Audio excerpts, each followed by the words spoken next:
friendly and being a friend, I think, are two different things. I think there are many whites who act friendly toward Negroes. A fox acts friendly toward the lamb. And usually the fox is the one who ends up with the lamb chop on his plate. The wolf doesn't act friendly, and therefore the wolf has more difficulty in getting the lamb chop in his plate. I'd like to point out, though, that I say that because it is usually if you study the structure of the Negro community, economically, politically, civically, psychologically, and otherwise, it's controlled by the white liberal, who usually poses as the friend of the Negro, who actually differs from the white conservative in the same way that the fox differs from the wolf. Their appetite is the same. Their motives are the same. It's only their mannerisms and methods that differ. We make it way too easy for these people when they go on their black podcast run. Because like it or not, when this dude Gavin Newsom sits down with Van Lathan, when he sits down with Steven Jackson and the All the Smoke podcast, or any other predominantly black show, by default, they become the representatives of the black voice. And sometimes it feels more like they're just happy to have these people on their show rather than holding their feet to the fire about what they plan to do for black people if we do decide to give them our vote. Forget the keying and thank you for coming on our podcast. Filling out the ballots is how we show our respect, and bills and legislations is how you show yours. Here in Los Angeles County, or in Los Angeles, you have the median wealth of a Black and Latino family at around, I think, $4,000. The median wealth of a white family is around $388,000.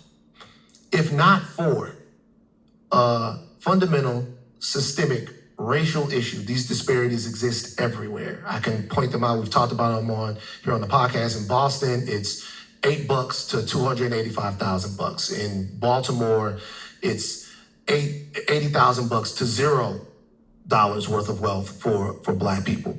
If not for intense, prolonged, systemic racism, where a system in a country picks winners and losers, how do you explain that disparity? No, that's why I was out there signing the Bruce's Beach law. That's why I signed the first reparations bill in the United States of America. You're talking to the governor that literally led that. I just signed a bill 2 days ago with the Black Caucus as it relates to creating a new office to address these systemic issues and I've been very progressive in terms of the bills that I've promoted, not just signed, to start to unpack all of those issues. I couldn't agree more. That's why I referenced a moment ago these systemic issues that are real and the fact that we fundamentally have not come to grips with that past. And time out right there. Let's look at what he's actually done when it comes to reparations, because we got the paperwork right here. Newsom vetoes undercut reparations gains for Black descendants in California. It was written on October 13th and updated on October 15th. Governor Gavin Newsom vetoed a handful of bills advancing the cause of reparations for Black Californians on Monday, dealing the latest blow to a first-of-its-kind movement to atone for state-inflicted harms from slavery to the present day. Newsom rejected bills that would have allowed the descendants of enslaved people to receive preferences in university admissions, business licenses, and loans for first-time home buyers. Now, we just heard him and Van talking about the disparity in wealth from Black people to white people. What's one of the ways or two of the ways that we start to close that gap?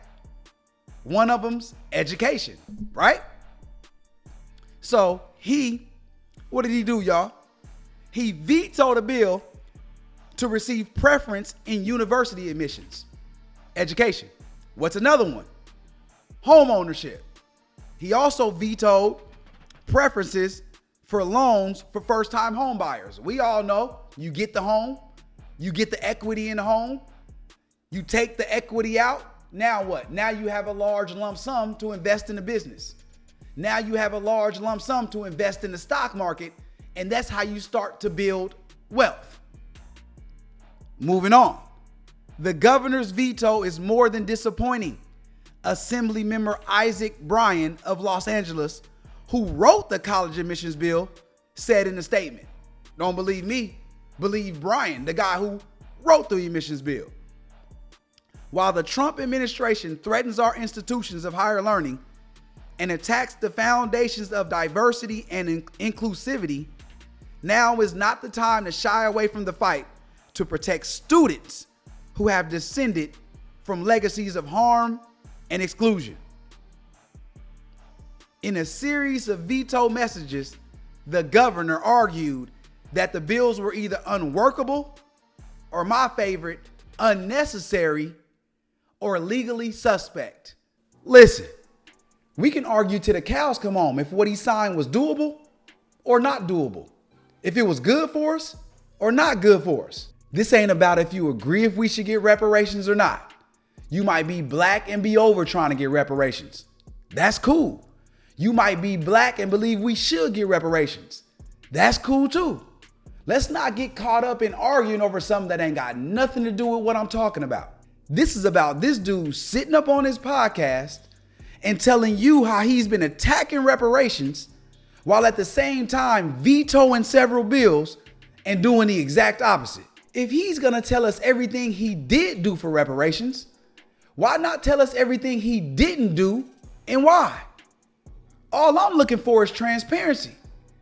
But that's also when Van is supposed to stop him and interrogate him about all the bills he's vetoed. See, this is why you rarely see politicians like Gavin Newsom showing up to places like the Roland Martin Show, because they know Unc knows politics and he will fact check the bullshit. They go on these black platforms where they know they about to get little to no pushback. Because again, the only thing that's going to help us is bills and legislation being passed into law. Our new slogan needs to be legislation and bills talk and bullshit walks. It was also about paying the bills, man. And it was just like hustling.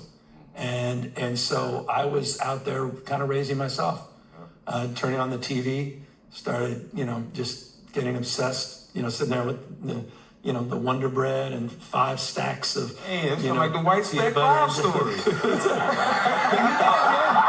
Come on. Macaroni and cheese. Bro. Are you talking about me? This dude on here telling us his struggle story like that's gonna help us. I don't care how many peanut butter sandwiches you had to eat, but that's why it's so hard to get anything done for us. Because dudes like Gavin Newsom know all I have to do is show up, spew some trauma bonding lines, and black people fall for it, hook, line, and sinker. And I'm not saying don't vote for them. I am saying our vote matters. Our vote is important. And if we do decide to give it to them, let's make them earn it. I'm out. What's something that you always carry with you? Hot sauce. Really? Yeah. Really? Yeah. Are you getting information right now? Hot sauce. Hot sauce in my bag, Swag? Hot sauce. Really? Yes. Now listen, I want you to know, people are going to see this and say, okay, she's pandering to black people. Okay. Is it working? Yeah.